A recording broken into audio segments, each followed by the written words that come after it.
Hola, buenas tardes a todos y todas. Vamos a, vamos a ver dos cosas hoy. Primero, sí, bueno, ya está grabando. Lo primero es lo que quedamos pendiente la vez pasada y que se me olvidó honestamente subir el examen de práctica que lo acabo de subir ahí a mediación virtual.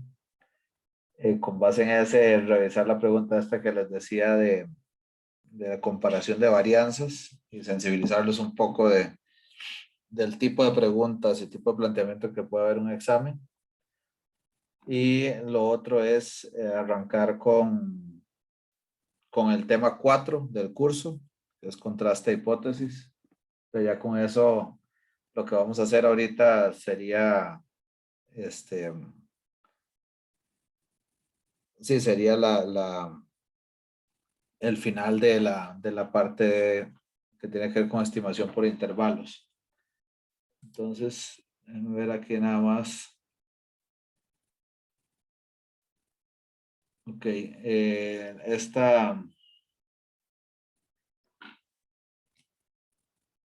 este examen ya les voy a proyectar.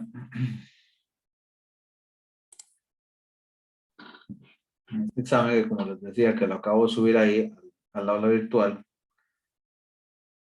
Esta pregunta que en realidad está planteada como desde el punto de vista de prueba de hipótesis, que es lo que vamos a empezar a ver hoy, pero también lo podemos hacer desde la perspectiva de intervalos de confianza. Para empezar, y luego cuando ya hagamos el examen de práctica, antes de hacer ya formalmente el segundo parcial, cuando toque, ya vamos a retomar eso, este tema tal cual como se está preguntando aquí, pues, desde el punto de vista de prueba de hipótesis. Entonces, vean el planteamiento de la pregunta número 2. A ver aquí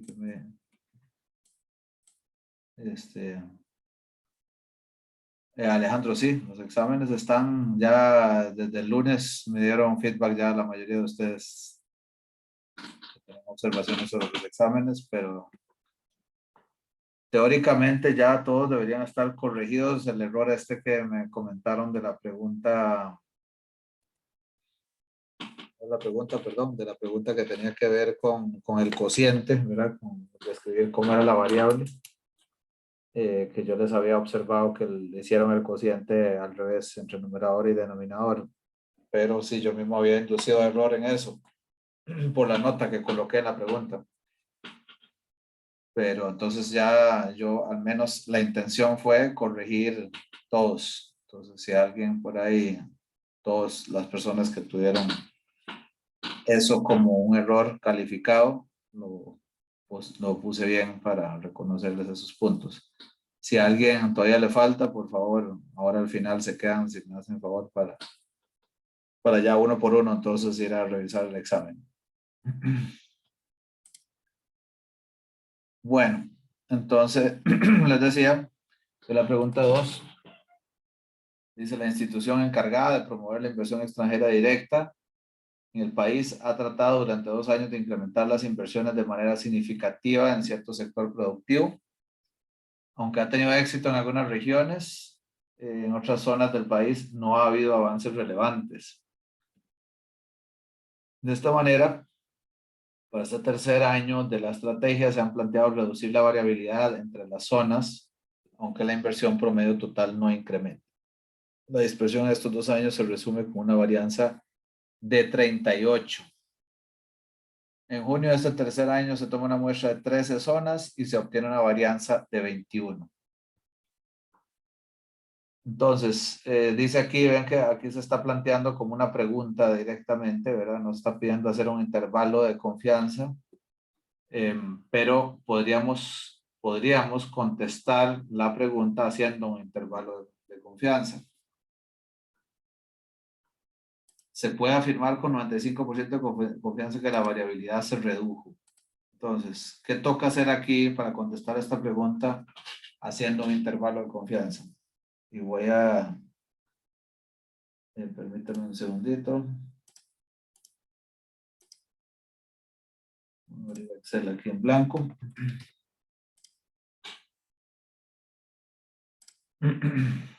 ¿Qué toca hacer con lo que plantea la pregunta para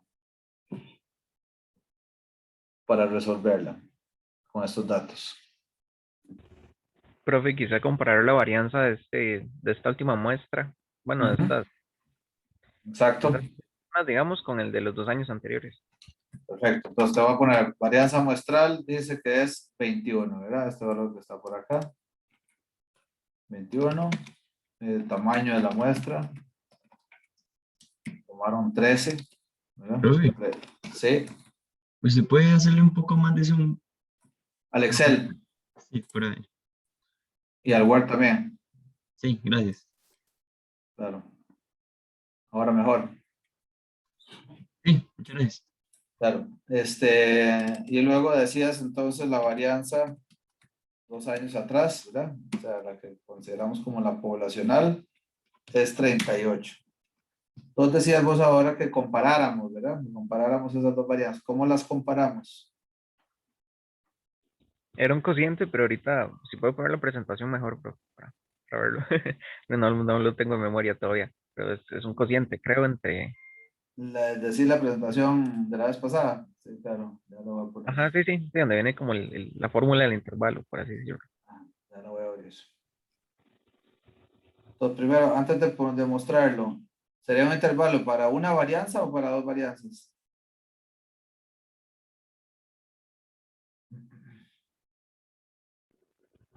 Yo pensaría que es de dos porque hay que compararlas. Es que no entiendo como la pregunta. Ok, voy a mostrarles el intervalo de confianza para una varianza. ¿Qué estamos haciendo aquí? O sea, ¿qué estamos comparando en este caso?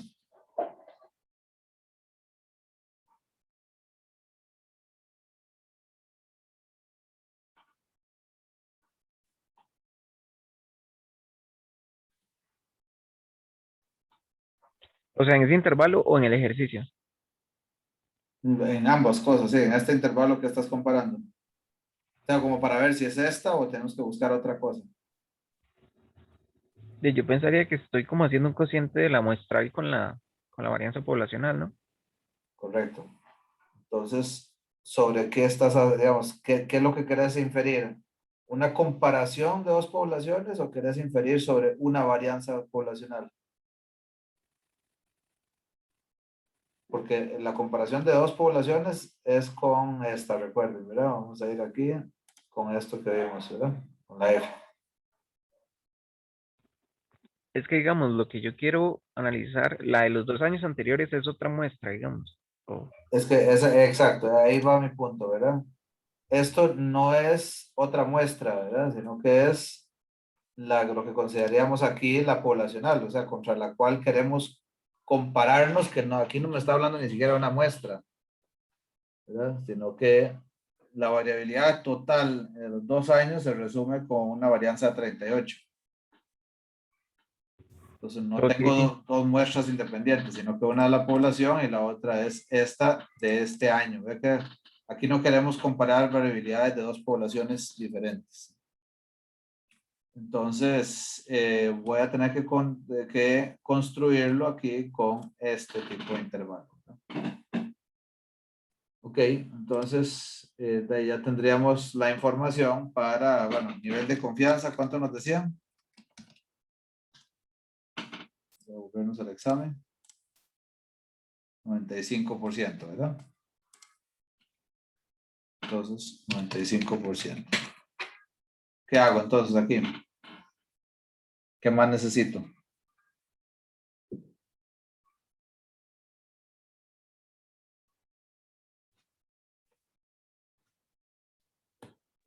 Creo que el N y los contilos de la chica dorada. Ok, el N lo tendríamos acá, ¿verdad? Tamaño muestra.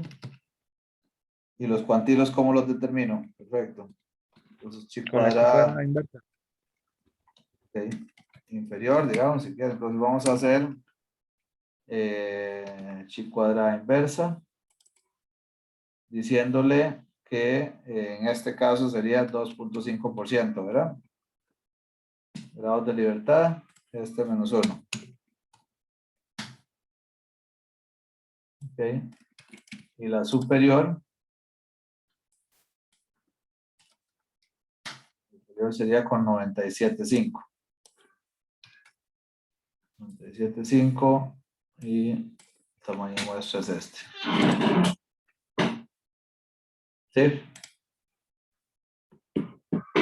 Ahora, ¿cómo calculamos el límite inferior del intervalo para una varianza?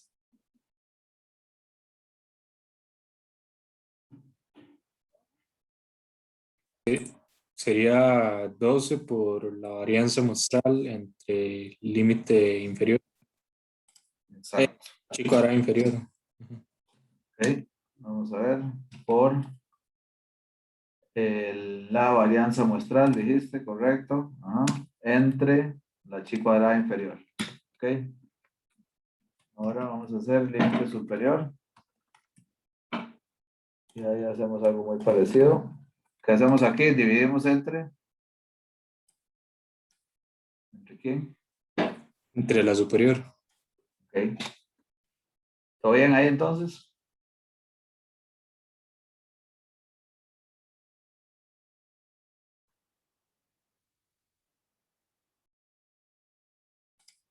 Sí. Seguimos. ¿Cómo se interpreta este intervalo?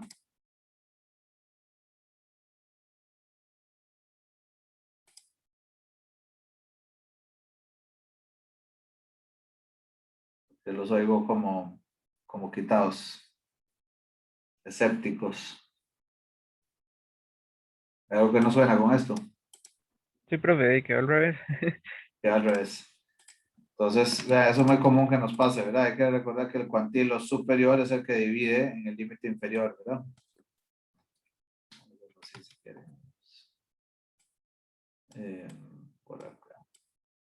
Entonces, esto sería el límite inferior y superior. ¿Cómo se explican?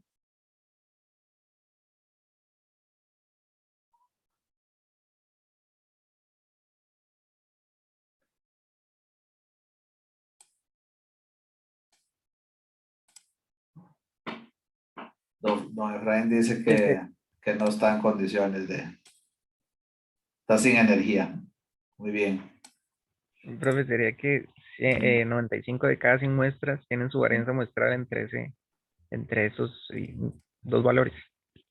Ok, perfecto. Así es, exactamente. Y con respecto a la pregunta, ¿qué dirían ustedes? La pregunta era que si la variabilidad se redujo, ¿verdad? ¿Qué opinan ahí?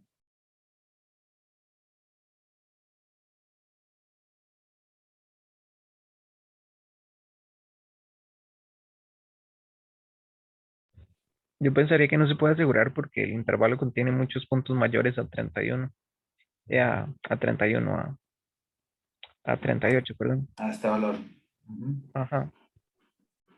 De hecho, con solo que esté incluido, ¿verdad? Con solo que esté incluido el 38, tendríamos que decir que es factible todavía, ¿verdad? Es factible que la varianza poblacional sea 38. O sea, en otras palabras, lo que directamente podemos interpretar, como vos dijiste ahora, es que 95 de cada 100 muestras van a tener su varianza entre esos dos valores. Y eso quiere decir que el 38 es uno de esos posibles valores de las muestras que podemos obtener. Por tanto, no tenemos por qué pensar que la población es imposible que tenga 38. O muy poco probable que sea 38. Bueno, entonces esa sería la respuesta. Ojo que cuando ya, por ejemplo, esta es la pregunta, ¿verdad? Si se hace esta pregunta, curiosamente, cuando se hizo este examen, alguna gente contestó, hizo todo el procedimiento y contestó que 95 de cada 100 muestras van a tener su varianza entre estos valores. Lo malo aquí, entre comillas, es que eso no me contesta esta pregunta, ¿verdad? Entonces, no es como, obviamente, no es que se perdieron todos los puntos, pero pues sí, hay que contestar las preguntas tal como están planteadas aquí, ¿no? El inciso B, la institución está investigando la relación que tienen las horas de capacitación formal en las pequeñas y medianas empresas para el incremento de la inversión. Para que el modelo de regresión tenga validez, debe presentar errores, o sea, la diferencia entre el valor estimado de inversión para cada nivel de capacitación y el verdadero valor de inversión homogéneos entre los diferentes niveles de capacitación. Ya solo eso ya requiere un poquito de concentración, ¿verdad? Leerlo varias veces seguro. Pero lo que queremos es que en cada uno de estos niveles los errores tengan un nivel de variabilidad muy similar. Esto se conoce como homocedasticidad. Con base en la tabla abajo y asumiendo 11 observaciones para cada nivel de capacitación y una significancia de 10%, obtenga la zona de rechazo correspondiente a la prueba.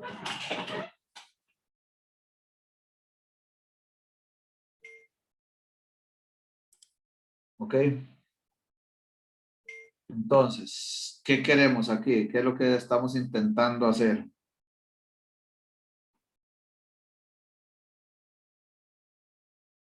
¿Qué queremos comprobar?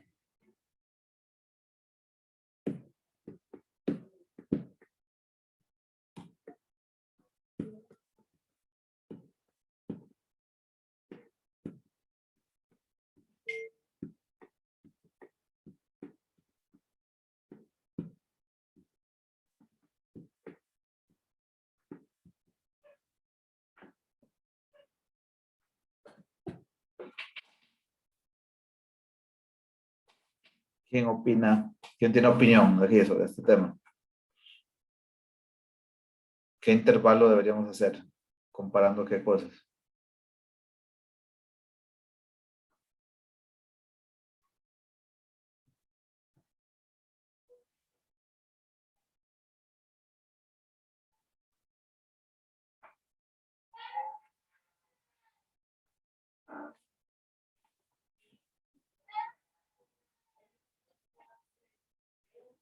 Andamos todos bajos de energía.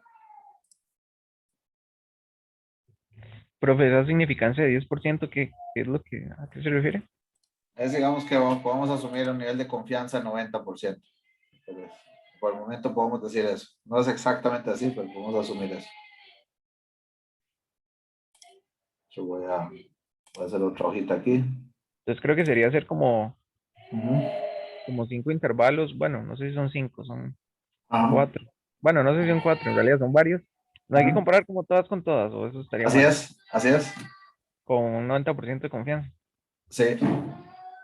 Lo que no recuerdo ahorita es lo de la zona de rechazo. Como, No, no, eso no lo hemos visto.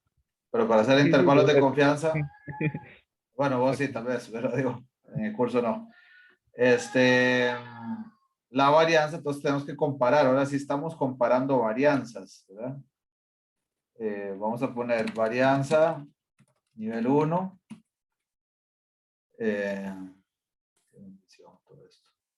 Varianza nivel 1, 3.8. Varianza, no, hacemos un ejemplo aquí. Efectivamente hay que hacer todas las combinaciones en la pregunta, ¿verdad? Aquí vamos a hacer un ejemplito nada más. Varianza nivel 2, 5.4. ¿Cuáles son los tamaños de muestra de cada nivel?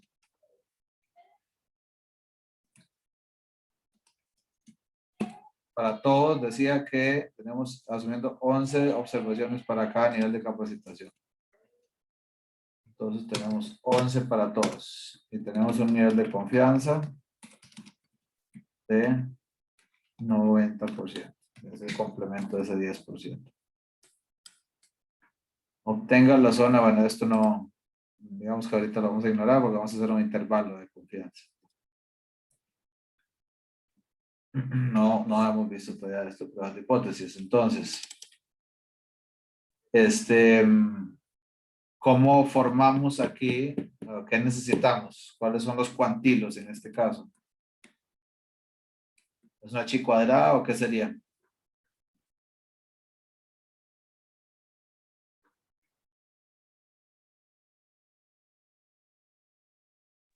Era una F, ¿no? Era una F, exactamente. vamos a poner F inferior, ¿verdad? Vamos a ver la F inversa. Me dice la probabilidad, entonces vamos a poner 5%. Grados de libertad 1 en el numerador, que van a ser los grados de libertad que se forman con la chi cuadrada de la varianza a nivel 1, ¿verdad? ¿Cuántos son?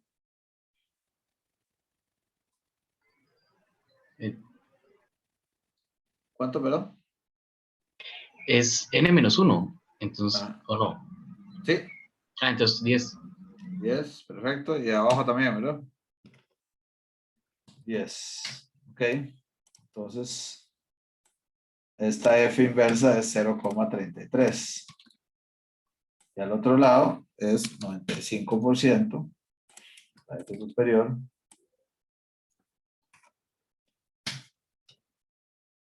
Ok. Entonces, ahora, ¿qué nos toca hacer?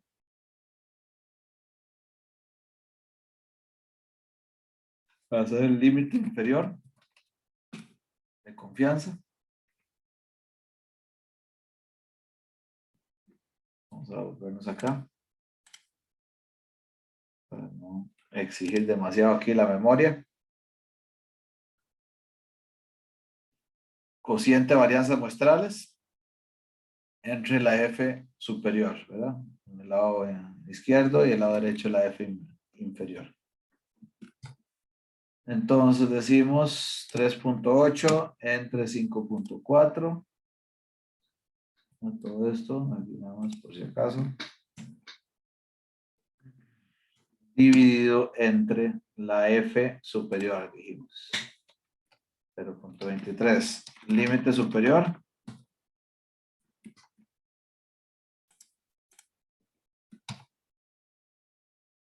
¿Cómo sería el límite superior? Perdón, voy a copiar esto. Nada más cambiar el valor del cuantilo porque divido. Sería la F inferior. Esos son los valores.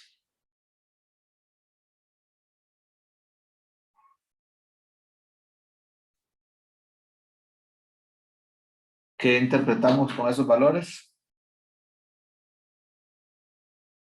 Con ese intervalo.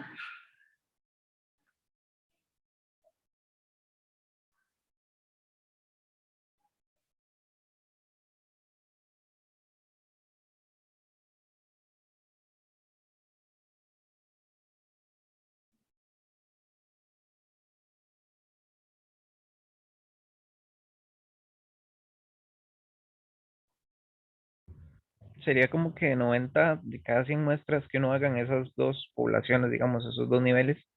El cociente de varianzas va a estar, de varianzas muestrales, va a estar en ese intervalo. Exactamente.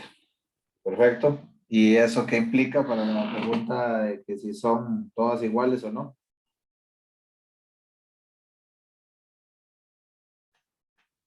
De que son iguales. Pero me puede poner la pregunta en toque para... Es que no sé si literalmente decía eso. Sí, lo que decía es que obtenga la zona rechazo, ¿verdad? Lo que queremos al final saber es si hay fundamento para pensar que las varianzas entre estos niveles de capacitación son diferentes o no. O sea, si hay algún par de varianzas que son diferentes.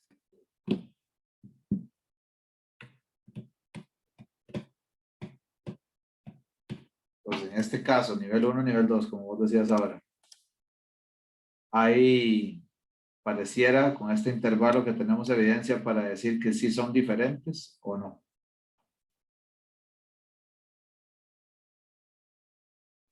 Pero hay un Creo punto. que no, porque el 1 está Claro, incluido, ¿no? El 1 está Perdón. incluido, sí. Perdón, adelante, ¿qué decía compañero? no, no, sí, que hay un punto en el que son iguales cuando es uno. Sí. Exacto, el 1 está incluido en este caso, ¿verdad? El valor esperado de la F es 1. Entonces,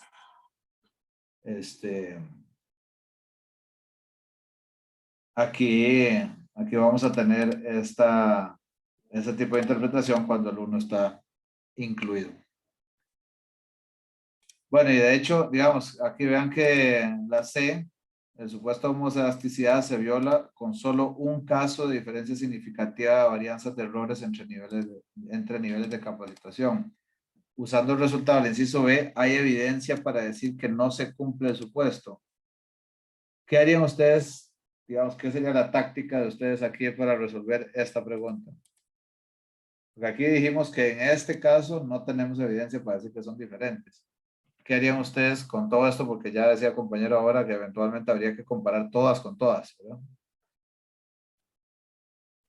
¿Hacemos eso o qué es lo que habría que hacer? Vamos, intervalos de confianza en todas las combinaciones de estas 6, que son como 20 y resto, o podemos hacer algo.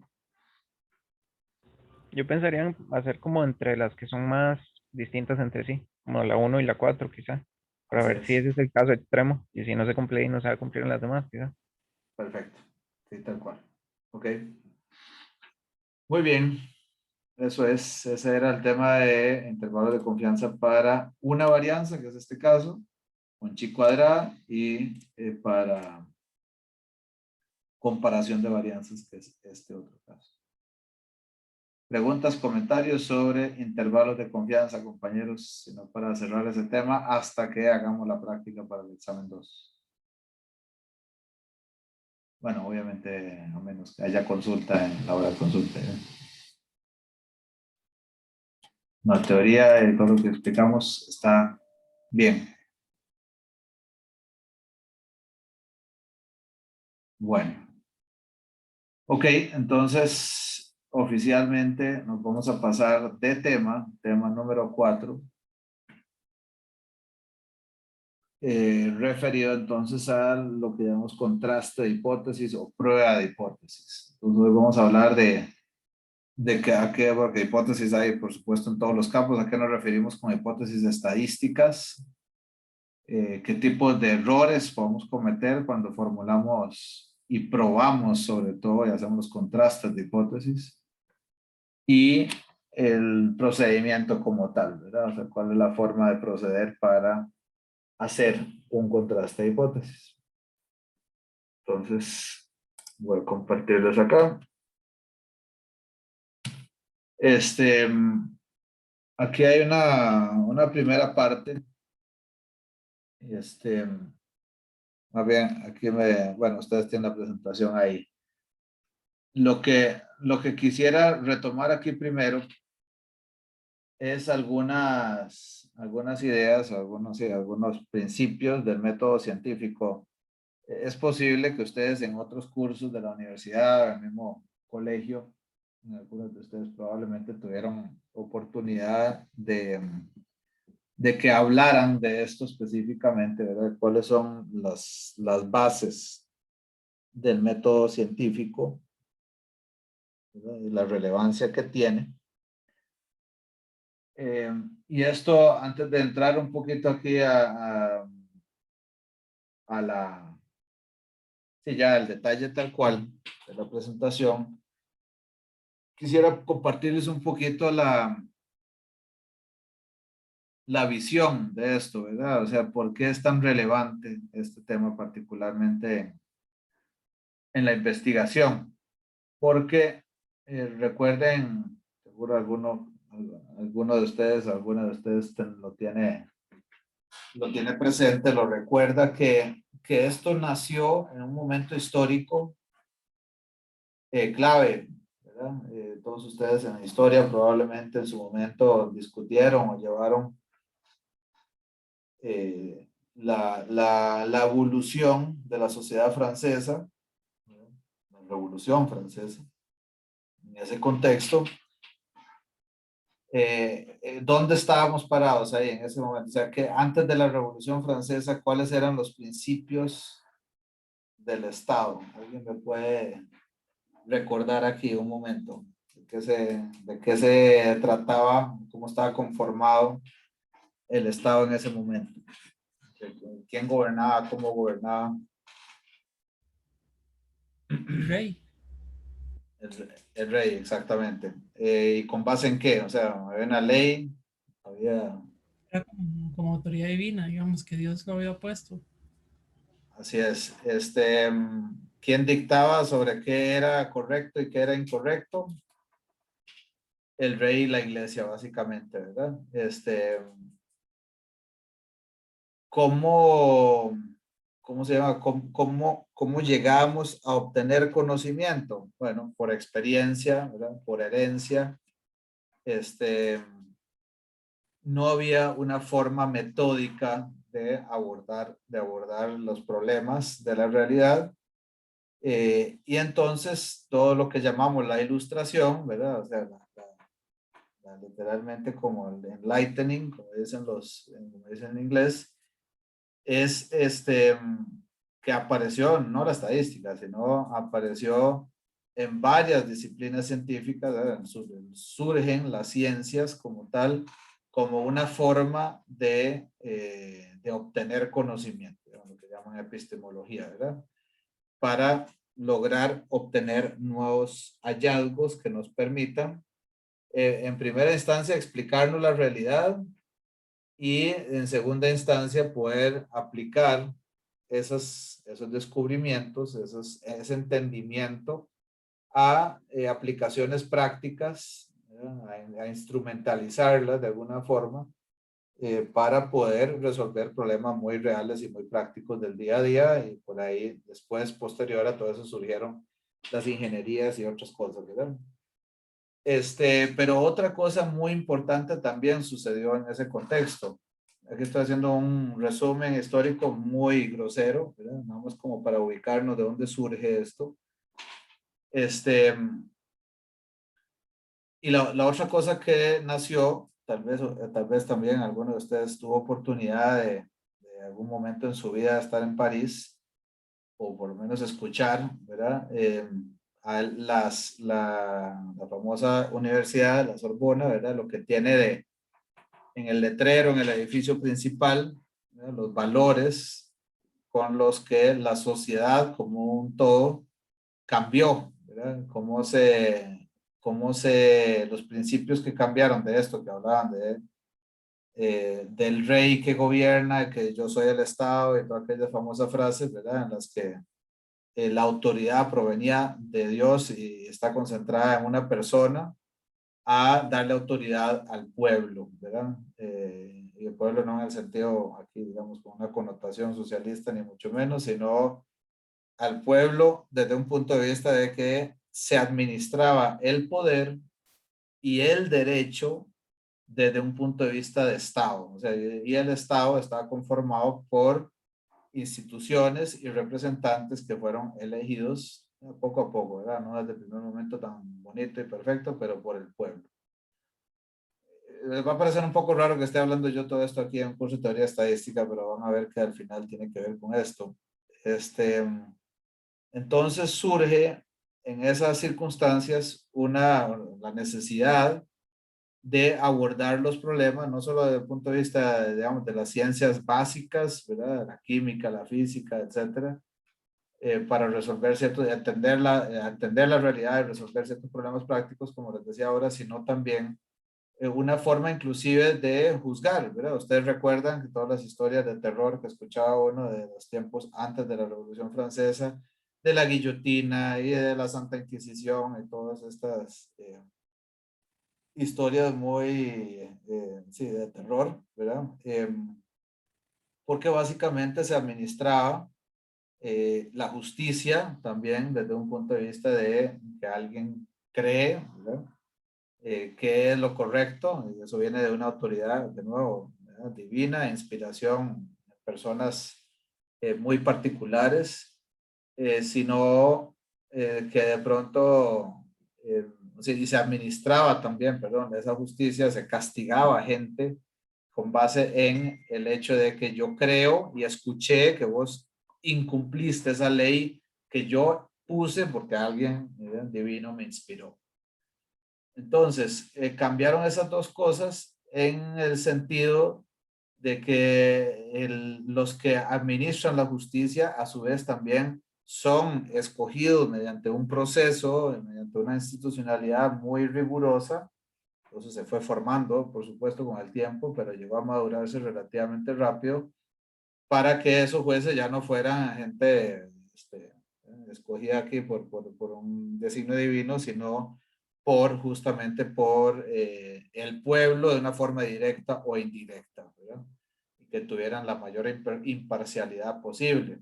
Y lo otro es que la ley como tal era también escrita y formada, ya toda la constitución y las leyes y todo el, digamos, aparato y la estructura jurídica era también escrita y hecha por representantes del pueblo. Y una cosa muy importante, y ahora voy aterrizando a donde queremos llegar aquí, para que esto funcionara, era lo que llamamos el Estado de Derecho, para que esto funcionara era un proceder, un procedimiento para determinar, por ejemplo, en un juicio si alguien era culpable o no era culpable. Y esto no es cualquier cosita, ¿verdad? O sea, en esas circunstancias históricas que estamos hablando, que Francia fue aquí, digamos, la vanguardia en esto, que después en otros lugares también poco a poco se fue haciendo realidad, en Europa al menos, eso implicaba, ¿verdad?, a ciertos principios, ¿verdad?, ciertos principios como el hecho de que, por ejemplo, alguien no es, alguien es inocente, ¿verdad?, alguien va a ser inocente hasta que se demuestre lo contrario, ¿verdad? Eso era como una garantía importantísima. Imagínense la relevancia que tiene eso cuando yo todavía, ¿verdad?, una misma generación vivió ese cambio y los papás o ellos mismos fueron juzgados o estaban en riesgo de ser juzgados por autoridades impuestas por quién sabe quién, entendiendo quién sabe qué cosas, ¿verdad?, divinas. Y además, cuando yo entraba a un juicio, cuando yo era juzgado, yo tenía que, ¿verdad?, casi que literalmente rogarle a todas las divinidades y hacer maravillas, ¿verdad?, milagros, para poder salirme del papel de ser el culpable, ¿verdad? O sea, yo entraba al juicio de antemano culpable. Tal vez así, de verdad, por así, que la pegué, como dicen, ¿verdad? Allá, saqué el jonrón del estadio, literalmente logré que me perdonaran, ¿verdad? Y no, que no me aplicaran la guillotina o cualquier otro castigo hermoso de esos que se inventaron en ese tiempo. Eso cambió radicalmente a una postura de decir, cuando yo entro a un juicio, voy a partir de la suposición de mi garantía como individuo, como ciudadano, de que soy inocente hasta que se me demuestre lo contrario. Voy a ver aquí en el chat, alguien, sí, el principio de inocencia, gracias, Daniel. Ese es importantísimo. Y luego, vamos a aplicar, bajo ese principio, vamos a aplicar cierto procedimiento para poder, literalmente, poder afirmar que tenemos suficiente evidencia, ¿verdad? Suficiente evidencia en el juicio, o más bien les pregunto, ¿hasta dónde puede llegar? O sea, ¿cómo se materializa esto? Tal vez alguno de ustedes lo ha visto o de pronto ha estudiado algo parecido. ¿En qué se aterriza ese principio de inocencia? ¿Qué puede pasar como resultado en un juicio? ¿Alguien me puede comentar? ¿Cuáles son los dos posibles resultados?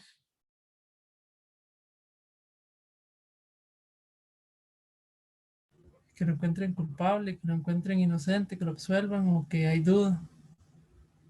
Ok, puede haber duda, ok, pero puede ser, se encuentra culpable, pero también es posible que digan que es inocente. Vamos a ponerlo así, más bien. Supongamos que estamos aquí hablando de una acusación de que alguien cometió acoso, ¿verdad? Acoso sexual, ¿no? Era un tema ahí que en la U también nos ha dado lamentablemente bastante que hablar. Entonces supongamos que a alguien se le acusa de haber cometido acoso sexual. Se somete a juicio, ¿verdad?, con todo lo que implica, ¿verdad?, una fiscalía, una defensa, el juez, jueza, determinando si pues el resultado de ese juicio. puede pasar, ¿qué va a pasar? ¿Verdad? O sea, la parte que acusa, pongamos aquí, la fiscalía va a aportar evidencia, ¿verdad?, para decir por qué considera que tiene sentido el haber llevado a esa persona a una acusación de acoso sexual. Puede pasar entonces que el juez o la jueza diga, ok, con esta evidencia que me están trayendo es suficientemente sólida para determinar que esta persona es culpable. Ese es un resultado posible. Si no lograran demostrar eso, el juez o la jueza va a decir, ok, dado que no me convencieron o esta evidencia no es suficientemente sólida, ustedes dirían que, o sea, la jueza o el juez diría, tenemos suficiente evidencia para decir que esta persona es inocente. Después de que pasaron, ¿verdad? Imagínense, ¿verdad? No sé, chats, ahí demostrando ciertas intenciones o no. Testigos y testigas comentando que escucharon, que vieron, que no pueden exactamente afirmar si al final la persona víctima estuvo de acuerdo o no estuvo de acuerdo, pero parecía X y Y. Todo lo que usted se quiera imaginar aquí, hipotéticamente, una evolución de un juicio de ese tipo. Va a llegar la jueza o el juez a decir, esta persona, dado que no me terminaron de convencer con esta evidencia, es inocente. No, simplemente se dice que no es culpable. Es decir, se rechaza el hecho de que sea, no Gracias. el hecho de que sea inocente. Gracias, compañero. Gracias. Y alguien diría, ¿verdad? Y qué dicha que vos lo estás diciendo, te lo agradezco, porque alguien diría aquí, pero perdón, o sea, estamos hablando de semántica, ¿verdad? No es lo mismo no culpable que inocente. ¿Qué No, opinan? no es lo mismo. Pues, digamos, porque si decimos que es inocente, estamos afirmando que es inocente. Si decimos que no es culpable, no estamos afirmando que es inocente. Y voy a terminar, o sea, te agradezco mucho todos los comentarios, pero voy a terminar perdón, de joder un poco. Y no puedes decir que es inocente. O sea, ahora voy a ponerme yo, supongamos que yo soy el acusado ahí en ese juicio, digo, no, o sea, por el amor a Dios, desde el minuto uno que me llamaron a esto es un absurdo. Por favor, señor juez, vos que estás comentando ahorita, ¿puedes hacerme el gran favor de declararme inocente? No porque Pues sí, pues sí, sea ya. inocente, solo que no sea culpable. Porque eso, ¿por qué? Porque vos no tenés fundamento para decir que soy inocente. No, no puedo asegurar eso, no lo puedo asegurar. Sin embargo, yo solo puedo condenar a alguien que demostré con suficiente evidencia, más nunca certeza absoluta. En pocos casos hay certeza absoluta, digamos. Digamos infragante, digamos que lo agarraron exactamente en el acto. Y aún en esos casos a veces hay ciertas dudas de interpretación y de voluntad y otras cosas, ¿verdad? Bueno, pues no son, obviamente no vamos a empezar aquí en temas de derecho. Casi siempre voy a tener un grado de incertidumbre todavía, pero razonablemente pequeño para decir, es muy poco probable que usted sea inocente. Muy poco probable. Por tanto, es condenado. A lo que sea la condena. Pero en el caso de que no haya suficiente evidencia, yo diría, bueno, en ese caso, no tengo evidencia para culparte, mas no tengo tampoco fundamento o certeza de que seas inocente. Simplemente se absuelve la persona, el acusado, la acusada, y sigue su vida normal. Y muy importante, para todos los efectos de ahí en adelante, esa persona es tratada como si no hubiera cometido el acto, ¿verdad? O sea, eso sabe. Todo eso que les estoy comentando, compañeros, eso aprovecho también, no puedo dejar de hacerlo. Estos temas les pido, los invito, compañeros, compañeras, que ustedes siendo estudiantes de la Universidad de Costa Rica, estas cosas no las subestimen. ¿Por qué? Porque lamentablemente hay suficientes influencias, corrientes, gentes, etcétera, que están por ignorancia o por mala voluntad y mala intención, están en la práctica o en la teoría poniendo en duda estos principios del Estado de Derecho. Y eso es sumamente grave. Ejemplo de eso, por ejemplo, cuando a alguien, ¿verdad?, se le acusa de algo y sin tener una determinación de un método científico, jurídico aplicado para juzgar si esa persona es culpable o no tenemos evidencia para decir si es culpable, se circulan fotos, ¿verdad?, videos, direcciones de la persona, cómo se llama, la mamá, la tía, la mascota, ¿verdad? Y todo le damos durísimo, ¿verdad?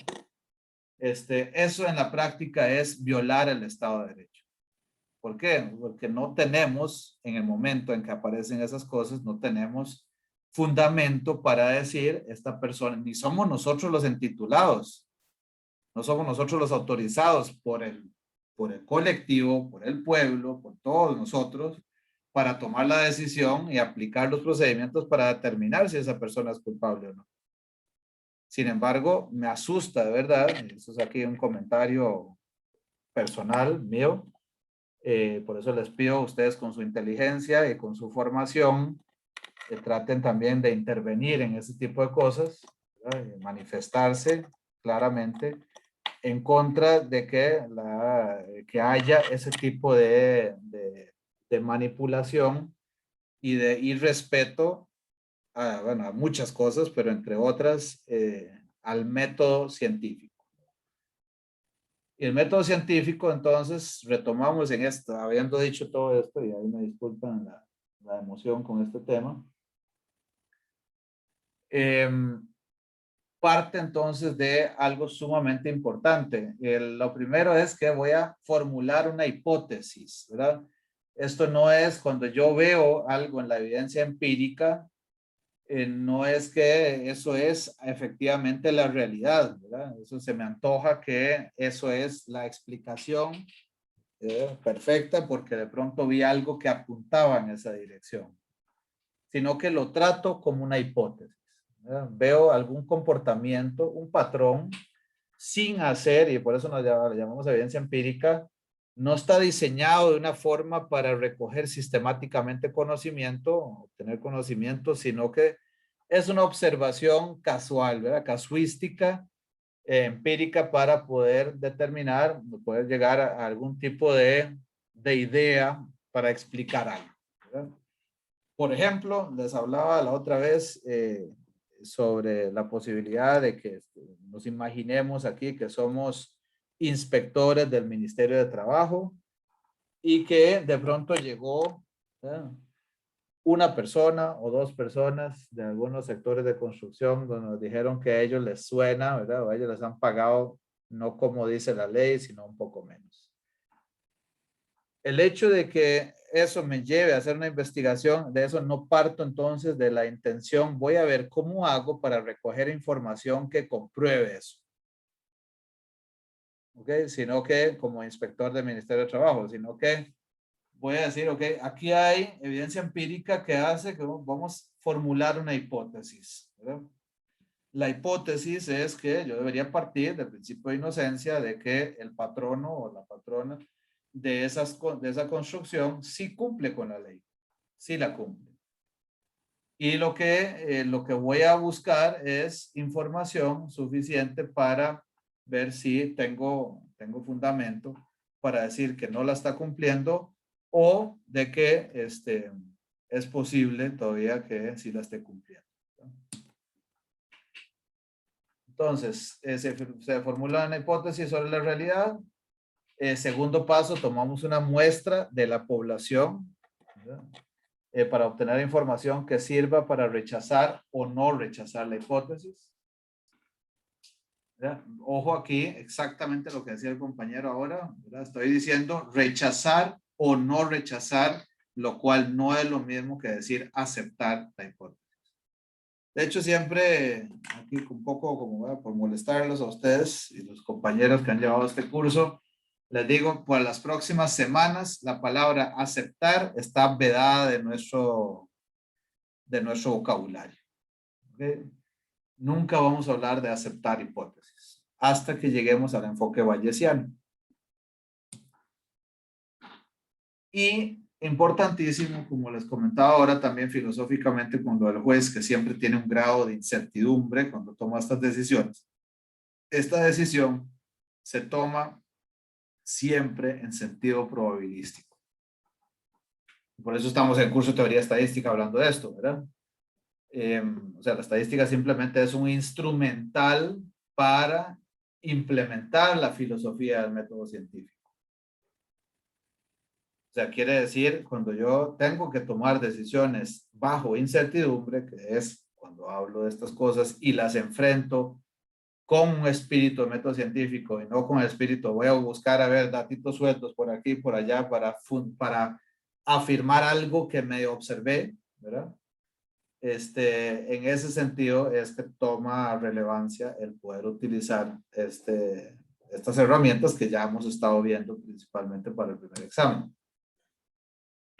Entonces, las hipótesis estadísticas irían por este lado, ¿verdad? Por ejemplo, si se quiere probar que mu es igual a mu sub 0, por ejemplo aquí, de que un patrón de la construcción está cumpliendo con pagar en promedio todos sus trabajadores un salario mu sub 0, ¿verdad? Cualquier valor que esté estipulado en la ley, con base a una muestra aleatoria, x1, x2, xn, o sea, voy a preguntarle a n trabajadores de esa construcción que me digan cuánto se está pagando, voy a partir de la hipótesis nula de que el señor está cumpliendo la ley.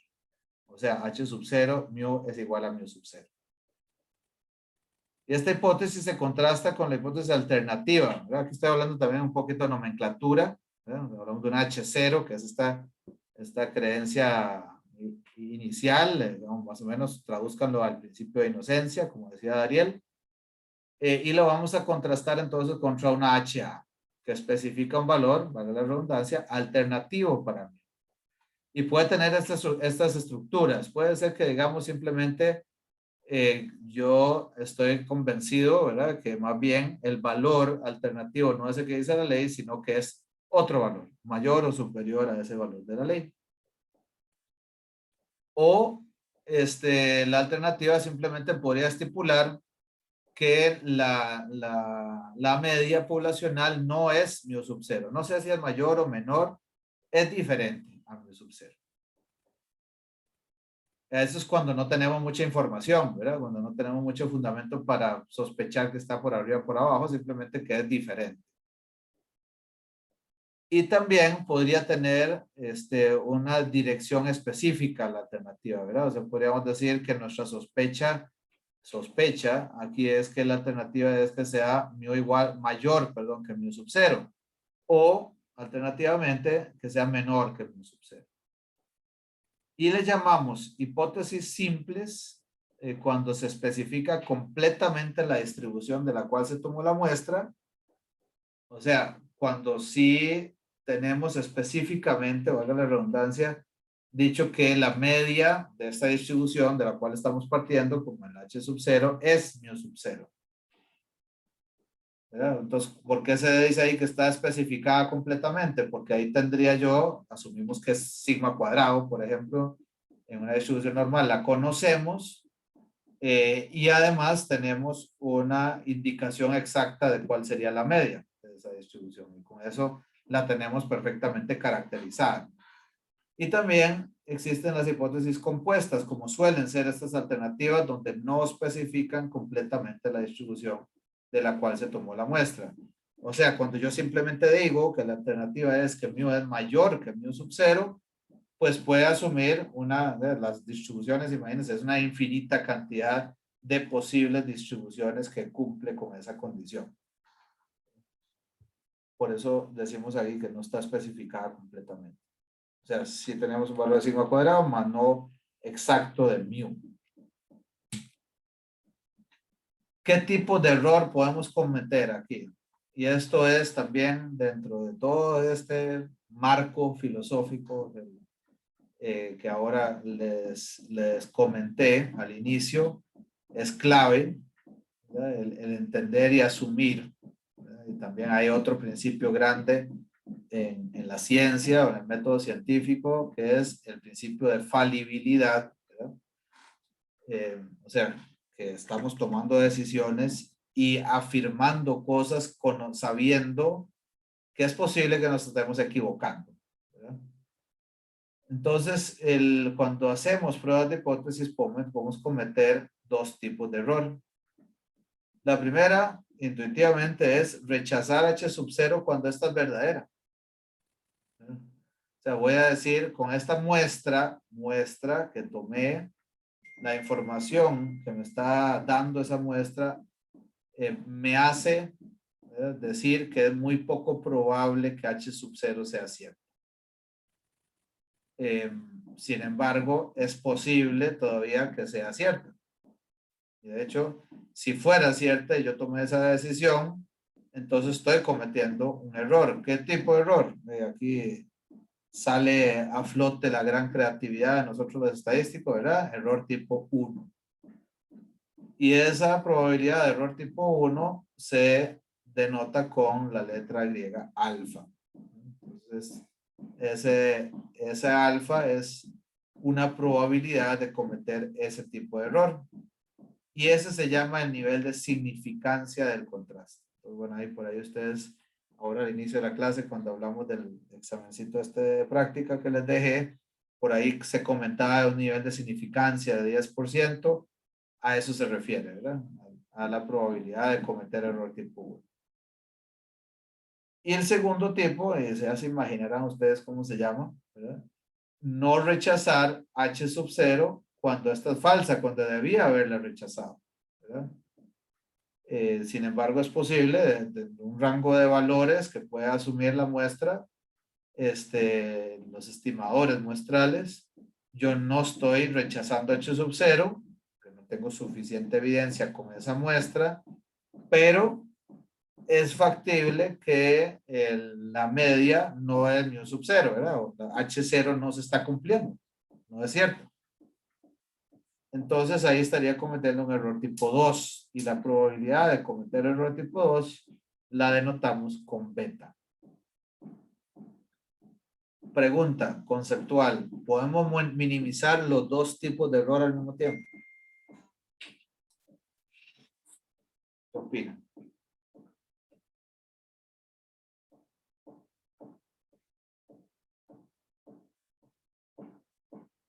Podemos minimizar al mismo tiempo alfa, o sea, podemos minimizar, dado que son errores que quisiéramos que esas probabilidades sean lo más pequeñas posibles, ¿verdad? Podríamos minimizar las dos cosas al mismo tiempo. Profe, es que me parece que son como opuestas. Una es rechazar y la otra es no rechazar. Exacto. Entonces, al mismo tiempo, las dos no parece. No pareciera. Exacto, sí, intuitivamente uno debería hacer eso. Vean que si yo, gracias, si yo quisiera cada vez tener menos probabilidad de rechazar H sub 0 cuando es verdadera, lo que debería hacer es, rechazarla, ¿verdad? Para valores muy alejados, ¿verdad?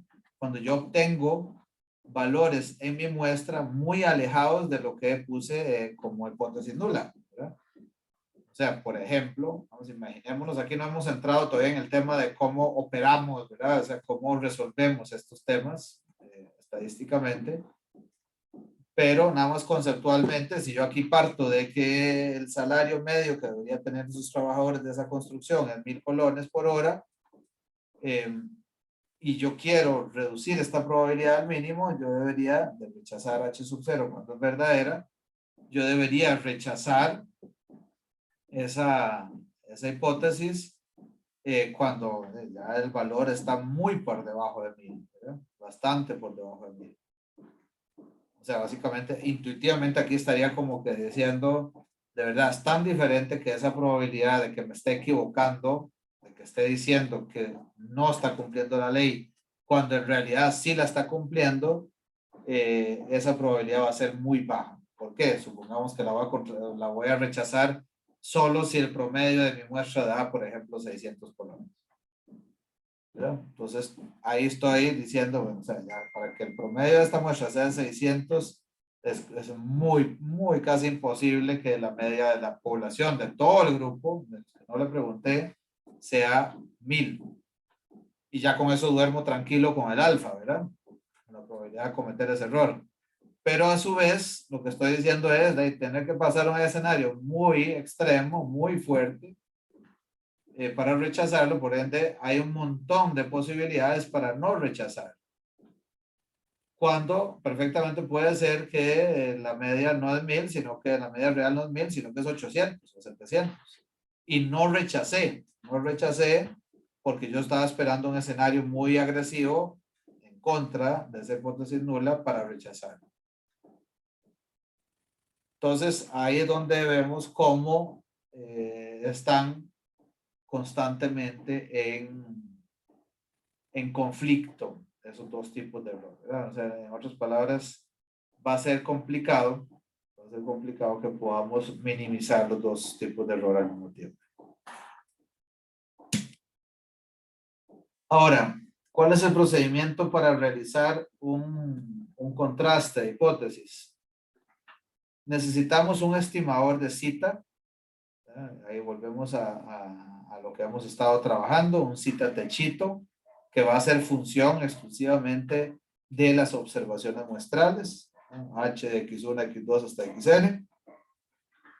Y de nuevo, similar a lo que trabajamos con el método pivotal para los intervalos de confianza, necesitamos determinar su distribución muestral, o sea, la G de cita techito y cita subcero. ¿Ya? O sea, aquí vamos a modelar esa muestra, ¿verdad? Tipo verosimilitud otra vez, a partir del estimador como tal y también asumiendo que cita subcero es correcta. Así es la lógica de verosimilitud, como les comentaba en su momento cuando estábamos con el tema 2. El segundo paso en el procedimiento es dividir la región de todos los posibles valores R en dos subregiones, ¿verdad? En dos regiones. Una de rechazo, vamos ahí, RR, ¿verdad? Región de rechazo, en la que cita subcero es poco probable. Okay, yo parto de la distribución muestral de mi estimador y digo, si la estimación de una muestra específica cae acá en esta zona, entonces esta la llamamos la zona de rechazo, ¿verdad? RR, en la que es poco probable que cita subcero sea cierta, y voy a tener otra zona de no rechazo en la que el valor de cita subcero, dado que observé esa muestra, todavía es suficientemente probable. Entonces, en la que cita subcero es poco probable, tal que la probabilidad de que mi estimador caiga en esa zona de rechazo, dado que cita es igual a cita subcero, es igual a alfa. O sea, ¿cómo construyo esa región de rechazo? De tal forma que la probabilidad acumulada en esa zona es igual a alfa.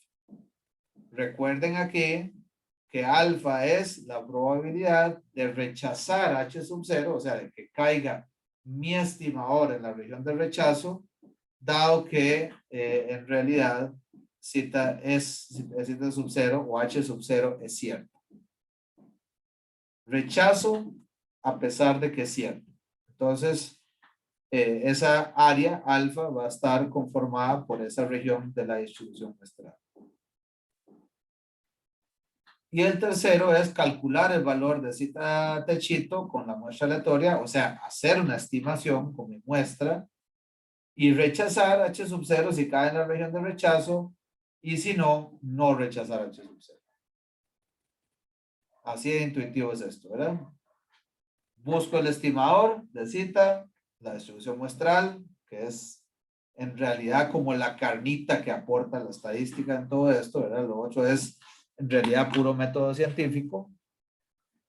Luego decir cuál es esa zona en la que ya yo diría, vean, en esa, si cae en la estimación, cae en esa zona, es muy poco probable que H sub 0 sea cierto. Y para que esa no sea como que, yo diría que es 600 colones, ¿verdad? Y el otro dice, no, con 500 me suena mejor, ¿verdad? Para no tener discusiones aquí de tipo tomarnos un café y opinar, el criterio duro para establecer cuál es un valor a partir del cual yo digo que es poco probable H sub 0 usamos alfa. La probabilidad, lo que estamos asumiendo como costo de tomar una decisión incorrecta, que es rechazar H sub 0 cuando todavía es cierta, ¿verdad? Y luego simplemente ubicar nuestra estimación. Cuando tomo la muestra, preguntar, ¿cayó en RR? No, ok, entonces no tengo evidencia para rechazar H sub 0. Si cayó en RR, entonces listo, suficiente evidencia para tomar la decisión de rechazar H sub 0.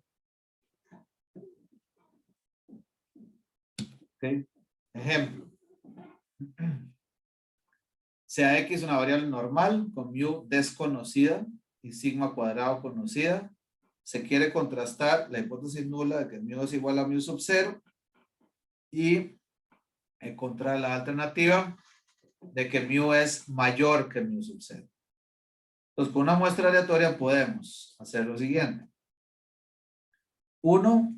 Calcular la estimación de mu techito, o sea, un X barra específico como un estimador de mu. Y notar que la distribución muestral de X barra, recordar en realidad que la distribución muestral de X barra es normal, ustedes lo recuerdan todos, con media mu sub 0. Recuerden que la distribución muestral la construimos asumiendo que H sub 0 es cierta, por eso tiene media mu sub 0, y varianza sigma cuadrado entre ellos. Esto es teorema de límite central. Si H sub 0 es verdadero. O sea, ¿por qué ahí dice si H sub 0 es verdadera? Porque estamos usando mu sub 0 para construir esa distribución muestral.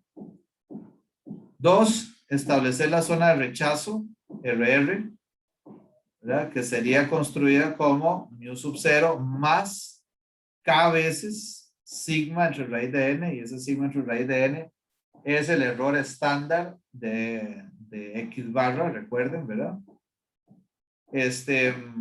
Y ese K lo vamos a determinar de tal forma, hacer un cuantilo que lo vamos a determinar con base en alfa, ¿verdad? O sea, que la probabilidad de que caiga X barra en esa región del rechazo, dado H sub 0 sea igual a 0,05, porque aquí se está usando ese alfa, en este ejemplo. No puede ser otro valor. Está usando 5%. Y la zona de no rechazo, que aquí en realidad no es muy feliz que se esté utilizando A, pero bueno, es algo que convencionalmente se utilice, porque como que sugiere que hay una zona de aceptación, ¿verdad? Lo cual no solo semánticamente, sino que es filosóficamente incorrecto, ¿verdad? Bueno, pero se llama A, en la que estaría conformada por todos los valores de X barra que caigan por debajo de ese umbral, ¿verdad? ¿Cuál umbral? El que mismo de arriba, mu sub 0 más K veces sigma entre raíz de n, y ese K es el mismo cuantilo que corresponde al nivel de significancia de 5%. Ok, y entonces, aquí en este caso, decimos la probabilidad de que X barra sea mayor que mu sub 0 más K por sigma entre raíz de n, me puede entonces llevar, aquí lo puedo convertir, ¿verdad? A una Z, X barra menos mu sub 0 entre sigma entre raíz de n mayor que K. Yo sé que esto es una Z, ¿verdad? Es una distribución normal estándar, mayor que K, y el valor del cuantilo de la distribución normal estándar es 1,645. Por tanto, lo que decimos es que en cualquier prueba para este nivel de significancia de 5%, vamos a rechazar H sub 0 si X barra es mayor que mu sub 0, cualquiera que sea el valor de mu sub 0, más 1,645 veces el error estándar de X barra. Así de sencillo es esto. Procedimiento para realizar un contraste de hipótesis. Entonces, supongamos que mu es igual a 23. Profe, Sí, dígame. disculpe, hay una preguntita con la anterior. Sí. Con la anterior diapositiva. Ahí entonces, para no rechazar H sub 0, yo tendría que tener X barra igual a ese valor de mu sub 0 más el resto. Ajá, sí, clave que dijiste más el resto, o sea, más 1,645 veces sigma entre raíz de n. Pero tendría que ser justo igual, digamos, que esa era como la, o sea, esa sería la única forma de que yo no rechace h sub 0. El que no rechaces es que sea menor que ese valor, exacto. Mu sub 0 más 1,645 por sigma entre raíz de n. Ah, ok, estrictamente menor. Sí, porque aquí, ojo, eso es importante lo que estás preguntando, ¿verdad? ¿Por qué? Porque mi alternativa decía que yo quiero probar si mu es mayor que mu sub 0. Entonces, recuerden una cosa, tal vez aquí es importante comentar eso,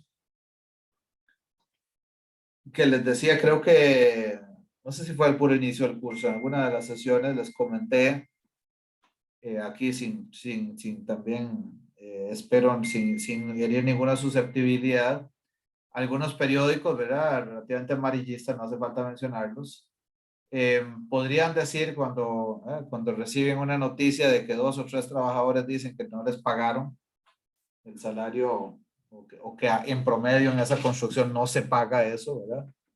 Entonces van a tender a ir a sacar su muestra, ¿verdad? Entonces le preguntan a 40 personas y el salario promedio real que se recolectó ahí de esas 40 personas no es 1,000, sino que es 900. Y con base en ese 900 se hace una nota periodística en la que se celebra, ¿verdad? Porque pues, hay que tener contenido para generar un poquito de sensación. Se celebra digo celebrar en el sentido de que qué bueno, ¿verdad? Que apareció la noticia de que esa construcción no está cumpliendo con la ley. ¿Verdad? También hay programas en radio que apetecen mucho ese tipo de noticias. Entonces, con base en ese 900 dirían, listo, ¿verdad? No está cumpliendo la ley. ¿Qué decíamos en ese momento? ¿Qué decía yo con respecto a esa forma de literalmente llegar a obtener conocimiento? ¿Verdad? O sea, ¿qué es llegar a obtener conocimiento en ese caso? Lo que supone el periodista o la periodista ahí es, yo con esas 40 personas tengo certeza sobre lo que pasa con la población. ¿Verdad? Si no, no lo estaría publicando. Y créanme que ese tipo de notas salen, ¿verdad? Ya sea escrito o en comunicación de radio. El problema que tienen esas personas es que ignoran que hay una distribución muestral, ¿verdad? O sea, que es posible que a pesar de que esa muestra tenga un valor de 900, la media de la población sea 1,000. Entonces, a partir de qué valor diríamos que es poco probable ya?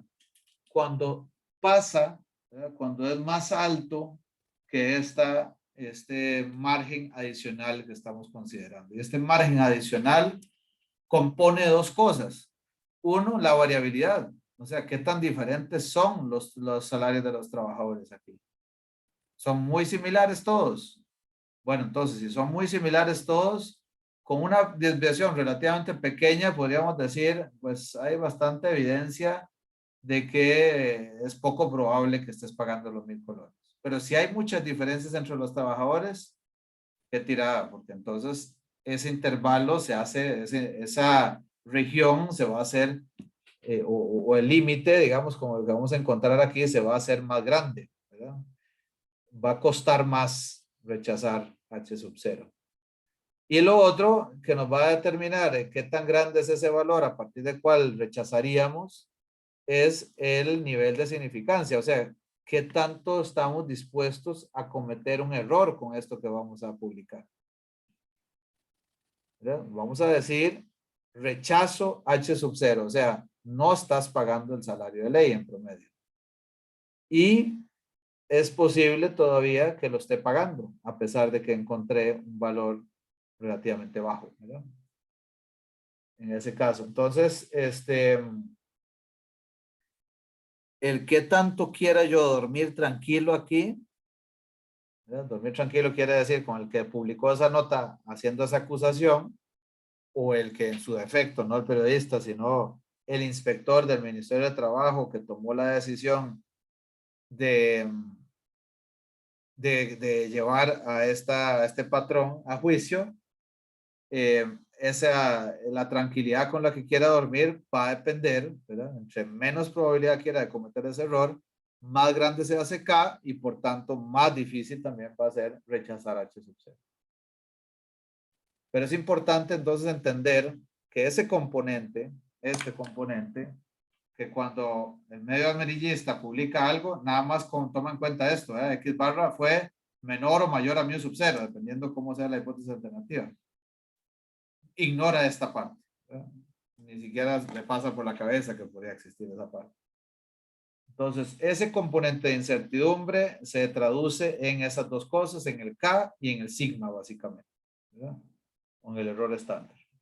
Pues esa es la clave aquí para darnos cuenta a partir de cuándo tengo suficiente evidencia para rechazar una hipótesis nueva.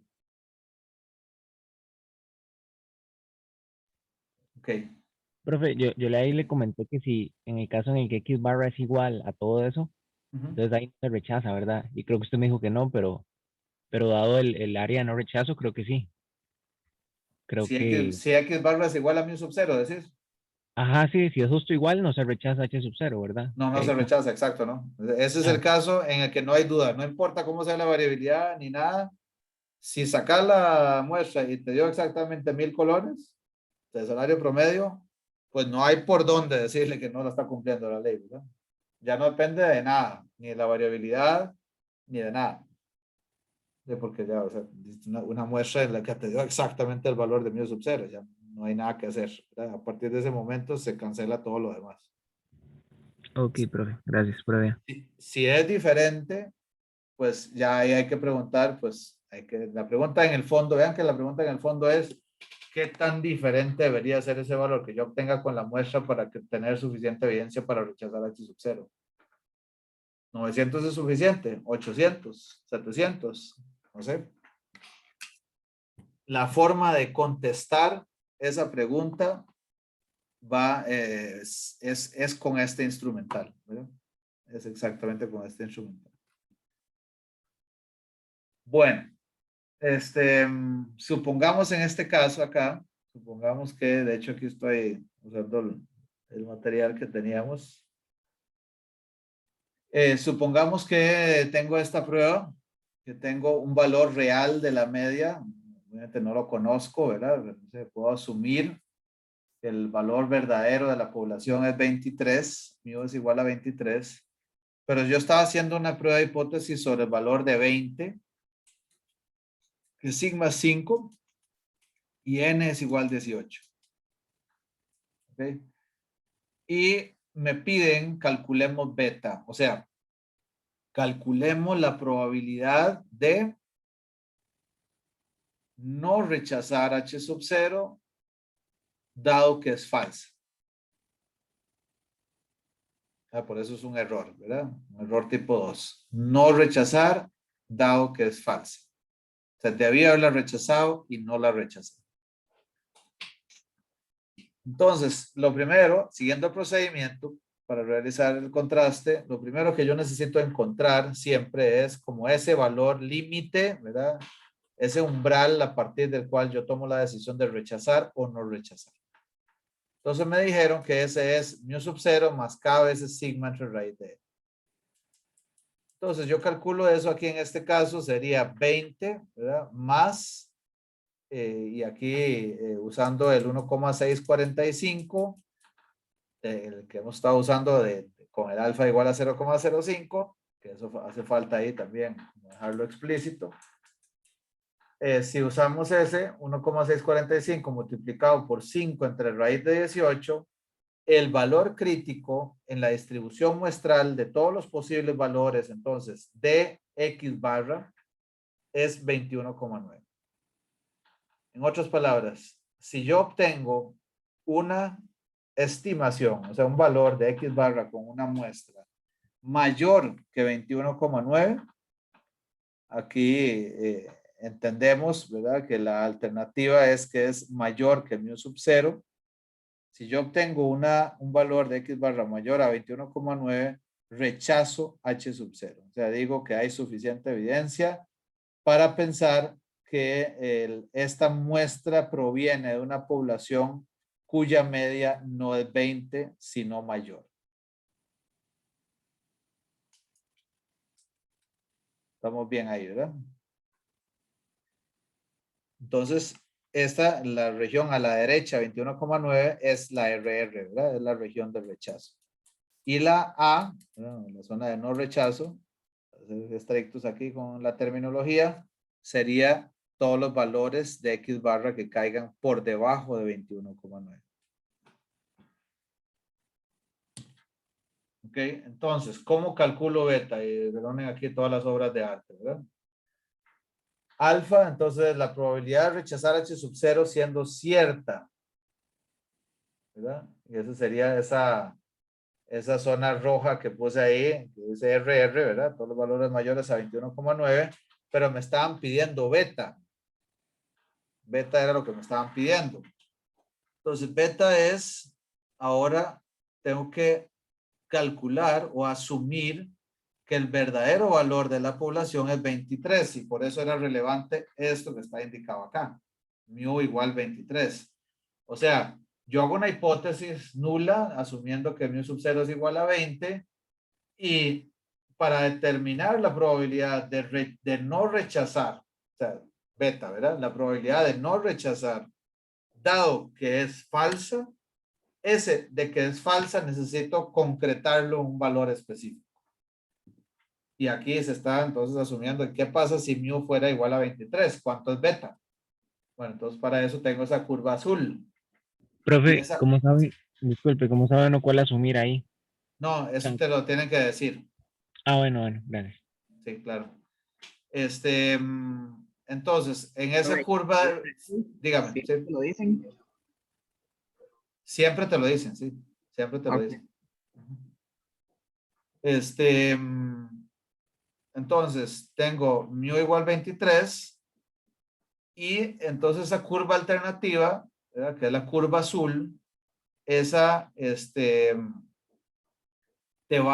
curva azul te va entonces dar la guía de cómo calcular beta. ¿Por qué? Porque el área bajo la curva azul que está por debajo de 21,9, recuerden que esa es A, ¿verdad? La zona de no rechazo de H sub 0. Entonces, para todos esos valores de X barra que caen por debajo de 21,9, no rechazo H sub 0. Dado que es cierta mu A, y mu A es 23. Entonces, calculo esa probabilidad con esa área por debajo de X barra menor que 21,9 bajo la curva azul. Ya no bajo la curva negra, ¿verdad? Porque la curva negra es asumiendo que mu sub 0 es cierto. Entonces, esa área azul que está ahí marcadita, esa es perdón, es beta, ¿verdad? Corresponde a beta.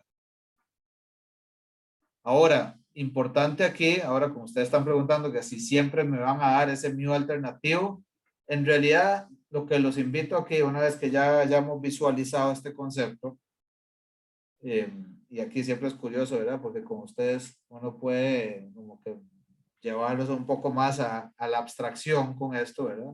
Normalmente de muchas otras carreras, en la similar beta, ¿verdad? Eso es como el punto máximo, ¿verdad? Cúspide de la complejidad de los cursos de estadística en muchas otras carreras. Y ahí nos quedamos, ¿verdad? Hay que darle para que entendamos el concepto de beta. No es tampoco sencillísimo, ¿verdad? Pero lo que los quiero invitar a ustedes aquí es a pensar en beta como una variable, ¿verdad? ¿En función de qué está beta? Está en función del mu alternativo, ¿verdad? Y entre más lejos sea el mu alternativo, o sea, quiere decir, entre más diferente sea el valor verdadero de la población a mu sub 0, más pequeño es beta, ¿verdad? O sea, cada vez más pequeña se hace la probabilidad de que no rechacemos H sub 0 porque está suficientemente cercano a mu sub 0 si verdaderamente el valor de la población está muy por arriba de mu sub 0. Vean que en la curva roja, esa del 24, con mu igual 24, El área bajo la curva, por debajo de 21,9, es bastante menor que en la curva azul. Y así sucesivamente si sigo corriendo esa curva hacia la derecha. ¿Verdad? Esa sería un poco, sí, la idea del tema del error tipo 2. Profe, ahí Sí, tengo dos preguntas. ¿Ese error, beta puede llegar a ser cero si mi como media alterna tiene, bueno, alternativa está lo suficientemente lejos? sí. O sea, el cero nunca, ¿verdad? Porque todas esas distribuciones son asintóticas, pero sí, Sí, por ahí tendiente va a mi cero, sí. pregunta, más que todo, sí, si no era un cero absoluto como tal. Y lo otro es, si puede analizar ahí gráficamente el alfa también, como para verlo bien. ¿A dónde Porque ahora dirías mismo vos que está el también, alfa? ¿A dónde dirías que está el alfa? es que alfa es, rechazar cuando es verdadera, ¿verdad? Exacto, Entonces eso es asumiendo que estamos bajo la curva negra. exactamente. ¿Cuál área Mm, sería? de ahí, es que de ahí toda el área como, toda esa área como rojita, o no, Ajá, no sería la que esa. está rayada aquí con Sí, rojo, ¿verdad? como ese triángulo, eso sería Exacto, alfa. así es. Ok, ok, Excelente. ok. Exactamente. Bueno, y para ya calcularlo propiamente, lo que decimos es beta sería la probabilidad de que X barra sea menor que 21,9. Recuerden que es, me devuelvo acá, la zona de no rechazo, ¿verdad? Menor que 21,9, dado que mu es igual a 23, lo convierte igual a z, ¿verdad? Haciendo 21,9 menos 23 entre 5, entre raíz de 18, asumimos la misma desviación estándar, mismo tamaño de muestra, una z menor que el resultado de esto, que es menos 0,91, y la probabilidad entonces calculada, que lo podemos obtener con cualquier app del Excel, es 0,182. Y entonces ahí determinamos que la probabilidad de no rechazar, ¿verdad? La probabilidad de no rechazar H sub 0, porque obtuve un valor menor que 21,9 con mi muestra, es, dado que la media es 23, la media real es 23, es 18%. Con eso tengo que vivir. ¿Verdad? Con eso tengo que vivir.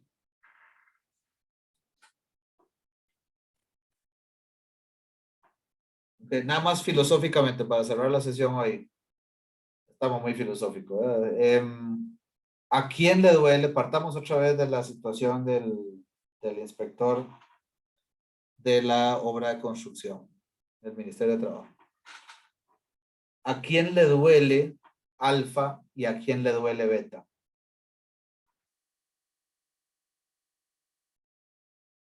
En ese contexto.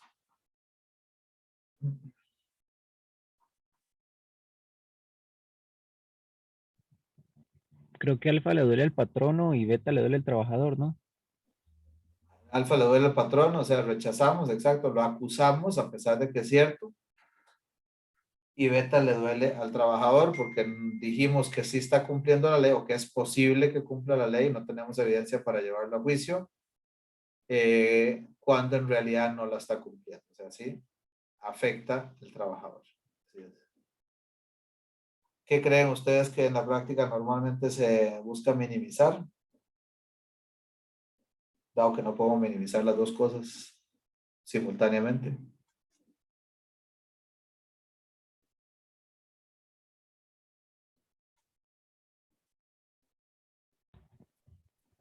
Beta, quizá.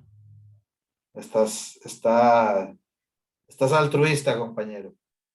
Sí, bueno, no sé, es que no sé. Yo Sí, pensaría que fue una cuestión como de sí, proteger sí. los derechos laborales y así, pero no sé si Claro, hay lo ahí más bien una influencia por parte de que como el... la pregunta es, y eso determina un poco, y tal vez la próxima arrancamos un poco por esa discusión, ¿quién define alfa y quién define beta? O sea, ¿cuánto es una probabilidad?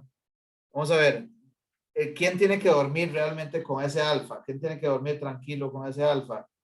El viceministro de Trabajo, ¿verdad? O bueno, el encargado, el supervisor de toda esta parte del departamento del Ministerio de Trabajo.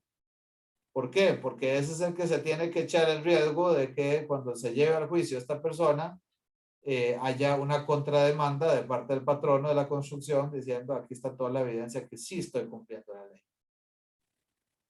Entonces, ustedes me llevaron a un juicio, además difamándome, y etcétera, y daños y perjuicios y todo lo demás.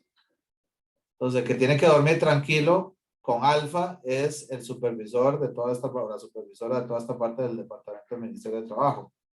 ¿Quién tiene que dormir tranquilo con Beta? Los pobres trabajadores. Por ende, ¿quién termina, o sea, cuál es la que se trata de minimizar aquí? Porque esto no es cuestión de, no, yo quiero ir pro trabajador. No, claro que queremos ir pro trabajador. Lo que pasa es que al final esto cuesta dinero, ¿verdad? O sea, cuesta bastante dinero el equivocarme con Alfa. Entonces, suele pasar en la práctica que hay un caso económico detrás de la asignación, comillas, óptima de alfa y beta. Okay, que lamentablemente no suele pasar por primera prioridad el bien o mal de un simple y llano trabajador, ¿verdad?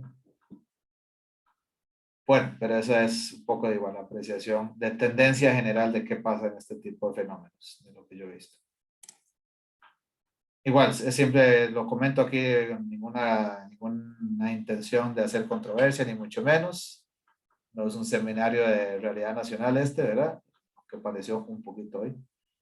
Sino como para que quede como mucho más claro y masticado los conceptos.